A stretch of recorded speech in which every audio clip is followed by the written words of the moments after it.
nationwide protests against hunger and bad governance in Nigeria. One of the protest leaders here is accusing President Tinubu of not allegedly heeding to the suffering of the Nigerian masses who are presently experiencing hard times due to the current harsh economic realities. If you knew that protest was going to take place and that by implication the protest can become violent, why did you not do what was necessary to stop the protest? We saw how that government was sponsoring certain people to do protests against the protesters. If you knew that the protest was going to result into the death of certain people, we would have expected that a man who says he's a father, a man who says he's the president of the nation, would have called people to say, what are the issues that you people are clamoring for? For these other protesters, they say Mr. President should, as a matter of urgency, meet their demands before the nationwide protests snowball into the unexpected. The president is speaking English. Nigeria don't need English. We don't need English. The English is too much. We are talking about action. Mr. President should do two things for us. Mr. President should tell us that today, that fuel subsidy, he will let him take it back. Let him bring back the subsidy. That is not helping us at all. He's not doing anything. Okay, you are telling us you sell palliative. We see the palliative.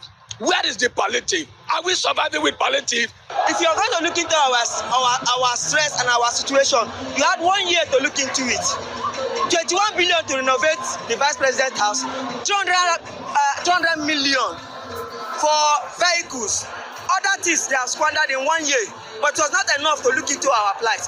We are hungry. The message is simple.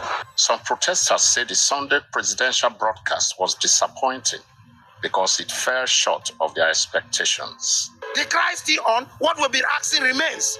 Nothing has changed. The price of petroleum, the price of pump price today is 1,000 plus. We're asking him. I'm expecting what the president said yesterday. You should have added to say, look, because of the protests in the country, because he wants the people, to live well, the price of fuel should be 100 naira. If indeed subsidy has removed, why is the government still controlling the price in NNPC? Why is the government still regulating price? The truth of the matter is that they've not removed the subsidy. The government still has the power in Nigeria to control that, because we saw how they demonstrated it recently, how the FEC rose up from a meeting and they gave instruction to NNPC to sell crude to Dangote.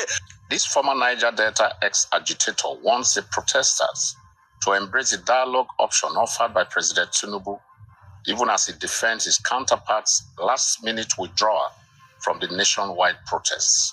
For us, as ex-agitators, we actually did not participate. We wanted to participate, but at the long run, we received, counsels and discovered that if we participate is going to affect not just the economy of Nigeria, it's also going to affect our region. On that ground, we thought it wise to withdraw. Also remembering that Mr. President Ahmed Bola Tinubu was the person who has sustained the presidential amnesty program. The last administration came to scrap the program. The protesters have threatened to continue their protests even beyond the August 10th date if President Tinubu's administration continues to treat their key demands with kid gloves. From Port Harcourt, it's Andy Omano